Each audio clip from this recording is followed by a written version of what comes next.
I'm going to call the Monday, July 24th special meeting, 1 PM special meeting to order. Can we all stand for the Pledge of Allegiance? Just do it. Go ahead. I pledge allegiance to the flag of the United States of America and to the republic for which it stands, one nation, under God, indivisible, with liberty and justice for all. All right, we're going to go right into roll call, so have a seat. That's good for everybody. All right, Mr. Ferry. Will Furry present. Sally Hunt. Cheryl Massero. LaShaka Moore. All right, we have a quorum. That's good. Any public comments? No public comments. Okay, then we are going to talk about the tentative budget and the truth and millage presentation with Ms. Warmack. Good afternoon, Chair Massero, board members, and Superintendent Moore. Today we are here to go over the 23-24 budget. We'll start with 3.01. And I'm just going to go through all of the funds for next school year, and you can just stop me at any time if you have any questions. Before you get started, Patty, do we have, there it is. That's what I was looking for, visual. Thank you. Like she's done this before. Yeah, you've done it all the time, but we need to see it. Thank you. Okay. All right, we'll start on the first page with the general fund. This is a summary of all the funds in the general fund, which include our main operating fund, as well as workforce development, FTC, adult general, VPK, swim and racket club, and extended day. So all of those are grouped in here together. Our federal, state, and local revenues are at the top. The federal revenue is basically the ROTC and our Medicaid dollars. The state revenue is the revenue that we get from the state for FEFP, as well as VPK, workforce development, and several other items. And the local sources, those are generated in our county. The bulk of that is the local property taxes, that total $62 million. So that is the bulk of that. And then you can see below that is our transfers in. Every year we transfer funds from the capital for items that are allowed per Florida statute. That includes district-wide maintenance, property insurance, the cost of our portables, and new this year is the salary and benefits for bus drivers. So that is why the transfers is a bit larger than you would have seen in the previous year. We are estimating to end 23-24 with a $6 million fund balance. That is a decrease from last year. Last year we planned to spend 1.5 of our fund balance to balance the budget, and there was over $1 million of increased cost for electricity, water, sewer, maintenance parts, transportation parts, just due to the cost of the cost that increased this year. Hey, Patty. Yes. Just for the benefit of the public, when you talk about a fund balance, can you talk about that in terms of the percentage? Because we're still talking about, is fund balance the same as reserve? Yes. Okay, thank you. And so can you give that again in terms of the Absolutely. percentage? Yes, that's a very good point. So in calculating that per Florida statutes, is the total fund balance divided by the total revenues, not including the transfers. So when you calculate that, it's a little under 5%, I do believe. There is an additional calculation that takes out the restricted funds, which is our categoricals. We don't know that number yet. We're still closing the books, so it would probably be a little bit lower, maybe 4.5%. Okay, so we're potentially at 4.5%. And again, just for the benefit of the public, the guidance given by the Flagler Schools Board was that we want that fund balance, that reserve, to be between 5 and 8%. So we are currently looking to be under that recommended or preferred 5 to 8%. That is correct. Okay, thank you. So as you can see, our total revenues is $143,000. As you know, the bulk of our cost are salary and benefits. They make up approximately 80% of our cost. Included in these costs also is the cost of the scholarships, which is approximately $7.5 million. As that money is included in our revenue, we also have to include it in our cost to make sure that it washes to zero. Total expenditures, $136,700,508, which will leave us with just an excess of $312,991. What is included in this budget is a step for employees, and that is it. Typically, we try to have a holdback in here as well. This budget is extremely tight, and there is no holdback. So we are watching every dollar. We are still working with our departments and our schools to try to trim more of the budget as well. The next page is our special revenue funds. These are all of our federal grant funds. The first column is school food service. As you can see, their total revenue is $7.1 million. Most of their dollars is the federal grants that come in for the food and nutrition. And their total costs are estimated to be just over $7 million, ending with a fund balance of $101,000. That will probably change a little bit. As you know from a presentation, we are changing the way that we changed the programs for our school food service. And all of the students will be getting a free lunch. So the revenues might be a little bit higher than we think at this point, but that will flow during the year. We do expect to be in the positive at the end of the year, though, in talking with Ms. Bush. The second column is our federal grants. This includes our IDEA, Title I, Title II, Title IX. The bulk of the grants, making up over half the cost, is Title I and IDEA. Per statute, the federal grants, the revenues must always equal the expenses. So that's why for column 2 and 3, you will see that there is no fund balance. Any excess of funds that have not been spent will roll to the next year. And the third column is our federal stabilization grants. These are the ARA grants, the CARES, the CARISA, and the ARP. $22 million is what we have going into next year. This is the amount of the grants that we have not spent so far that have been approved for us. And as you can see, we have all of those dollars allocated. These grants do end in 24. So we expect to see the bulk of those costs spent in 23-24 school year. The third page is our debt service fund. There's just two funds here to highlight. The first one is our revenue bonds. We get $223,000 every year. That's a constant cost, and our debt service for principal and interest is $185,500. The second column is our COPS. We typically pay about $4.5 million each year. This number is higher this year. You can see $9.2 million. Our debt service is typically due to the bank June 30th, even though the payment is not due until August 15th. 2 years ago, they changed that date to July 15th, that our debt service was due. So we went a whole year without having that extra debt service payment. Well, they changed the date back to June 30th. So we're not losing money. We just have to account for 2 annual payments this year because they changed the due date back of when the money has to be to the bank.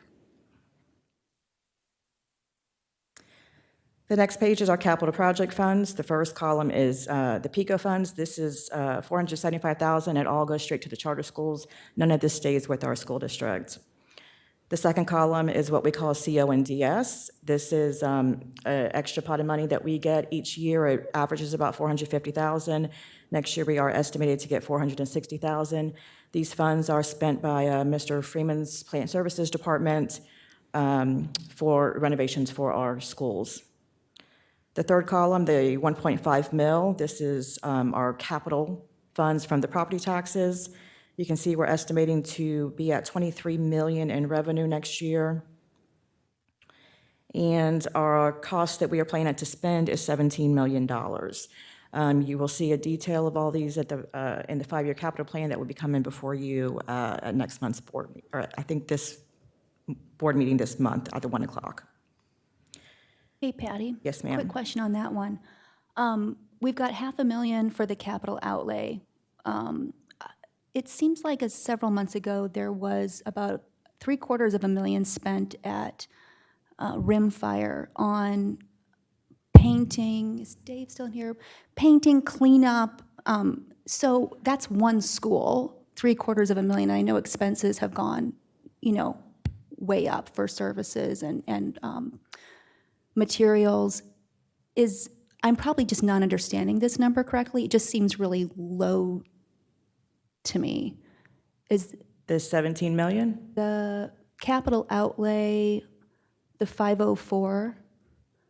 If you can help me understand that better, because you said like, this is Dave's Oh, money. the second column, is that what Yeah. you're looking at? Yeah, I think I'm like sorry. not understanding that The right. CO and DS is just an extra pot of money that we get from the state Extra. extra. It's the POs that you see primarily come out of the third column, the 1.5 mil. Okay. So if you look at that column, that's paid for by our capital portion of property tax revenue.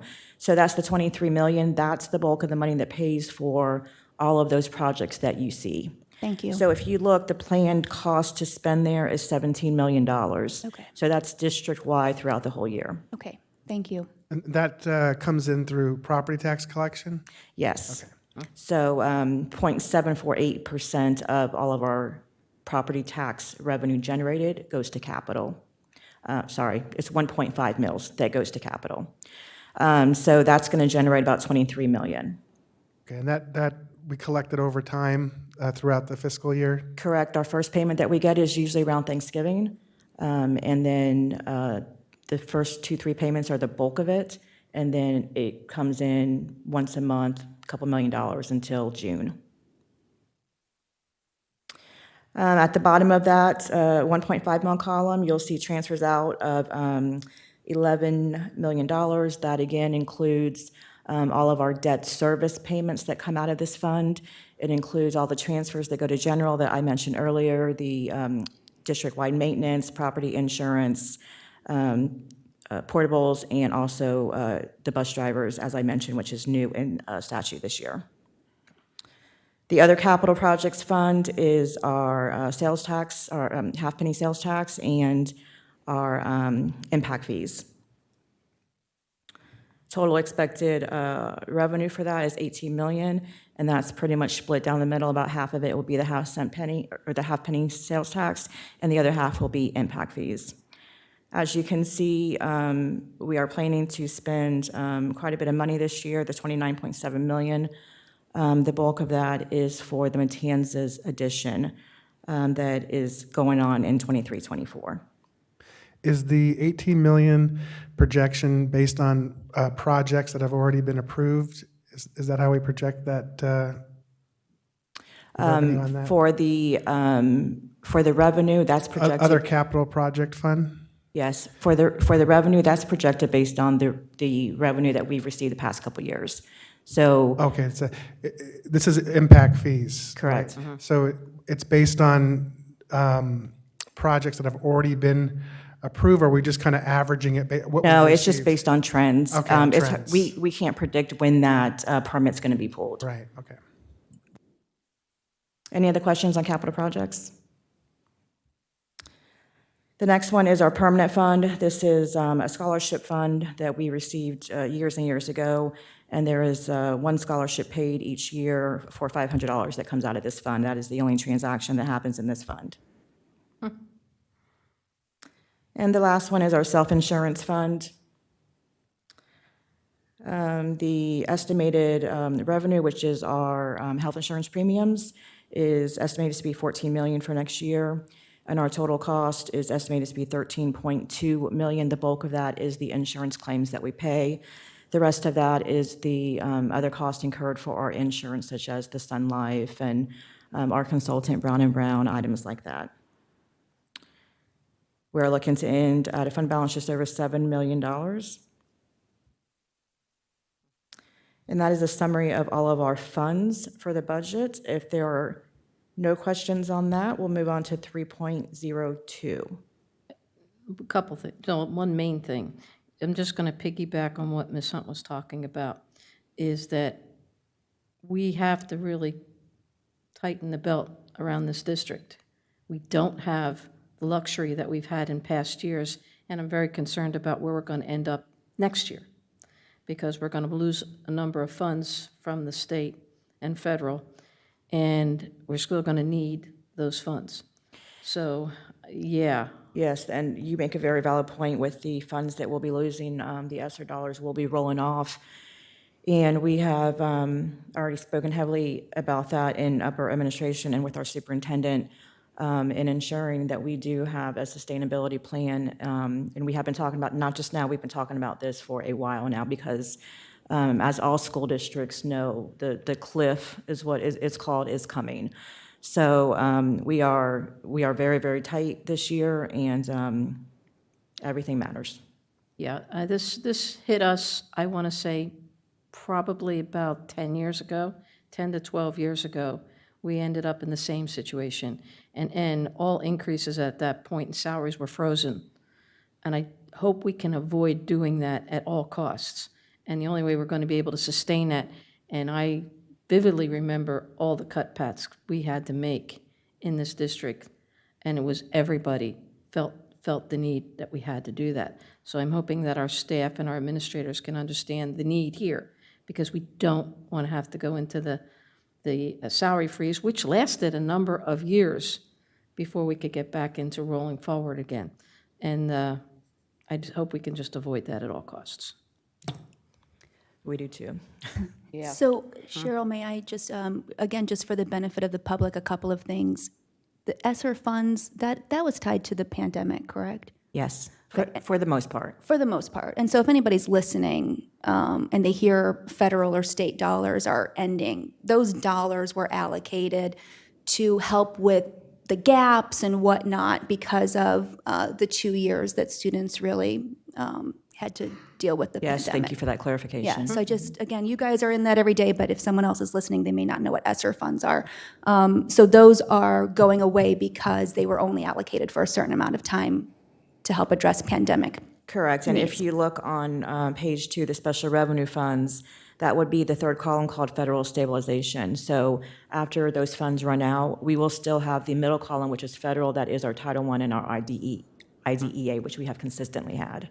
But you are correct, the bulk of those, it was a pretty large dollar amount, and it was to help with the pandemic and the results of the pandemic.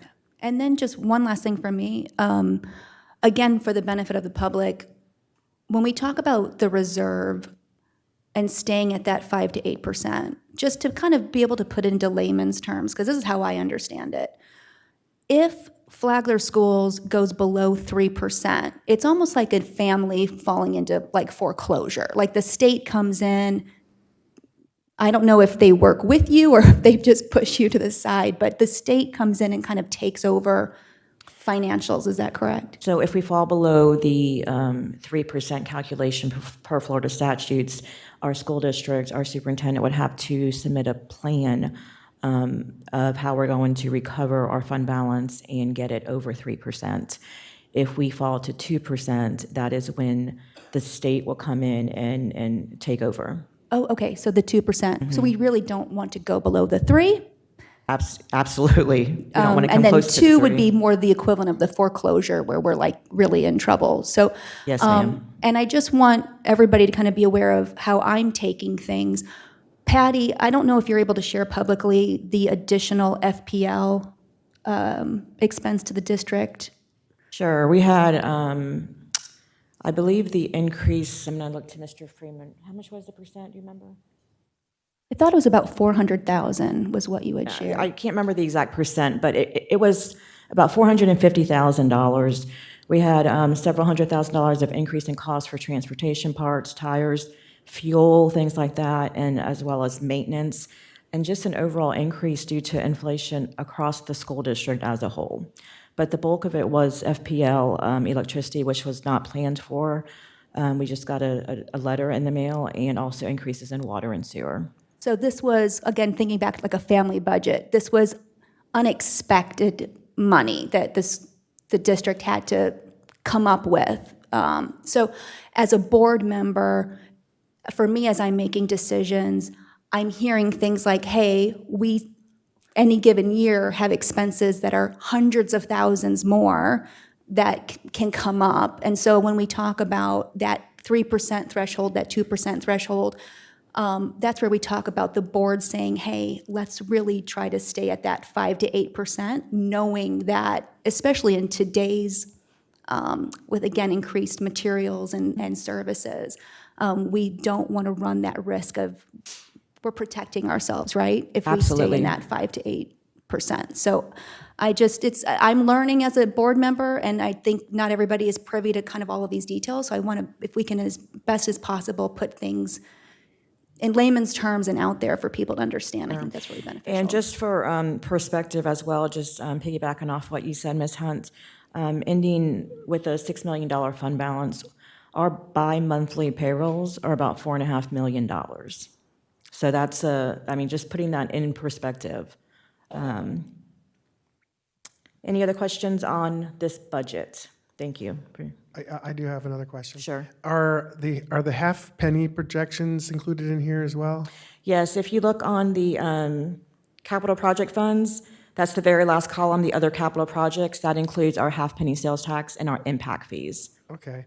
And so what portion of that is the projection for? It's 50-50, so 9 million would be half penny sales tax and 9 million would be impact fees. Okay, moving on to 4.01. This is asking for the board's permission to advertise our truth and millage.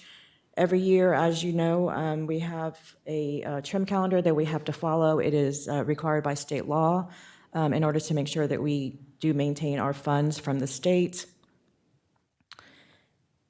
These, what you see before you, are going to be the advertisements that will be in Friday's newspaper. We are required to advertise certain days of the month, and this will be in the News Journal. These are required ads by the Department of Revenue. Everything is very specific as to how it has to be shown. So what you are seeing before you is right out of their trim compliance manual. The first ad is the budget summary. This is a summary of everything that we just went over in 3.01. The new thing on here that we haven't talked about yet is the millage at the top. If you can see, this was just released last week. We have a very short turnaround time to get these ads done based on when the information is given to us. So the required local effort this year, or known as the RLE, is 3.155.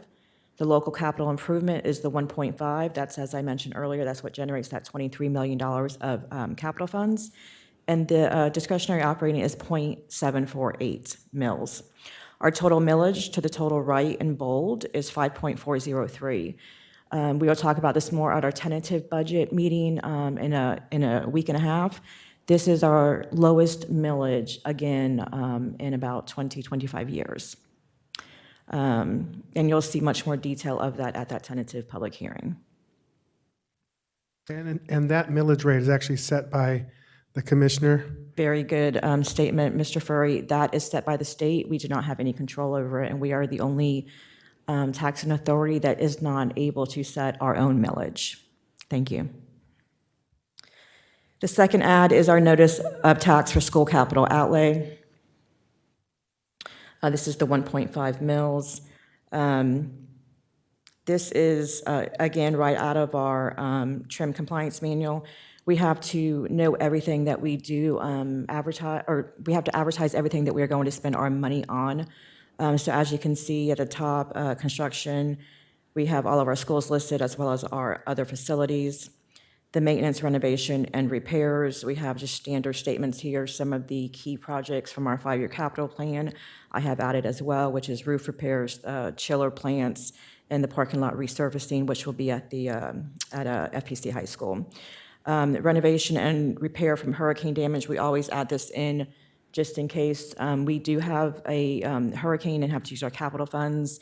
The way these ads work is if we do not put it in here specifically, then we are not allowed to use our capital funds. So it's kind of like just a safety net for us. Motor vehicle purchases, we have the school buses. We also have the lease purchase of 16 school buses and various vehicles throughout the school district. The next one is replacement equipment and computer hardware or software, or not software, just hardware. And as well, we also added the purchase of school furniture and equipment, which comes from our FF&E dollars. The next one is payments for educational facilities and sites. This is just our annual lease payments and our debt service payments as well. Payments for renting and leasing educational facilities. We have this in here as just a standard statement per the trim compliance manual. Going down, the next one, payments of loans approved per Florida statutes. We don't have any of those, but we keep it added just in case something comes up during the year. Payments of costs for the removal of hazardous waste. And then the payments of premiums for property insurance, and we have just talked about that earlier as far as that money gets transferred out from the capital funds. The next one is the leasing of the portable classrooms. That is also capital funds gets transferred back into the general fund to cover that cost. And finally, as I mentioned, the new one this year is the salary and benefits for the school bus drivers. Also new this year is that whole last section under charter school. Starting this year, we do have to share our 1.5 mils with the charter school. So this is everything that the charter school is able to spend their funds on. Once this ad gets approved, I will be forwarding this to the charter school just so they are aware of this. This comes, again, straight from the state. Were those categories set by the state, or were those requests by the charter school? Those are set by the Department of Revenue. Okay. So and this actually lines up more with what we are allowed to spend our 1.5 mil on, so they cannot spend their portion on operations. The next one is our notice of proposed tax increase. This is a standard ad that is required as well. As you can see at the top, it has last year's tax property levy. The actual is 83.8 million. This year's proposed tax levy is $90,478,511. What you see below are standard statements that are required. The first one states that a portion of the tax levy is required under state law for the school board to receive $44,447,314. That is the amount of money we get from the state for funding through the FEFP program. And the final ad is just required in our newspaper as a notice of budget hearings. So what you will see on here is the date and time of our tentative public hearing, which is August 1st, 2023, date certain at 5:15 p.m. in the board chambers. As I mentioned, all of these ads will be advertised in Friday's newspaper. Any questions on these advertisements? Can we scroll back to the previous page? I just wanted to, looking at this here, the proposed taxes, you can see that it has gone up from the previous year, but because of the way that our funding is calculated, we don't receive windfalls when we have property increases, correct? Is that right? That is correct. Mr. Furry, what happens is our property tax revenue has an inverse relationship with state funding. So when our property tax revenue goes up, our state funding goes down, and vice versa. Any other questions on these advertisements? I Thank think we you. need a motion. I'll make a motion to approve advertising the proposed budget. And a second? I'll second. All right, we have a motion from Mr. Furry and a second from Ms. Hunt to approve advertising as it has been proposed to us. All those in favor say aye. Aye. Aye. Opposed? Hearing none, that passes unanimously. Thank you. Thank you, Patty. I know you put a lot of work into this. I appreciate it. All right, we're at number 5. Is there any public comment? I would take there is not. No, okay. All right. Board members' comments, Mr. Ferry? I'd just like to thank Ms. Wormack and her team for all the hard work that they've put in to get us here, and for all the great presentations that we've had outside of chambers here. So thank you. Ditto. I'm not going to say ditto, but I do appreciate the work, and it's not going to get easier. I see it getting harder as we move forward because everything is increasing, yet our tax base is still trying to stay pretty low. So we're just going to have to be very thrifty in our expenses, and I know that you can keep us in tow. So again, I thank you for your team's efforts. Ms. Moore. Thank you to the team that has worked so diligently on this. We're excited. This is a busy week, and we hope to see people tomorrow we have 2 meetings on tomorrow, so we're excited about that. Today's a great day. We did break ground for Matanzas High School, so I'm going to just spread all of my comments out over the next couple of meetings, so lots of great things happening. Just want to put a plug in for the Back to School Bash that is happening in a few weeks on August 5th. It will be at Flagler Palm Coast High School from 10 to 1.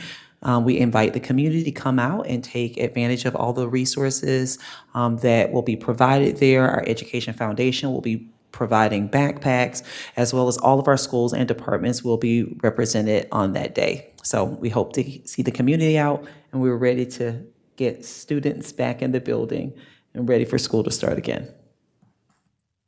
All right, with that being said, I am going to adjourn this meeting at 1:31 and thank everybody for their attendance. Meeting is adjourned.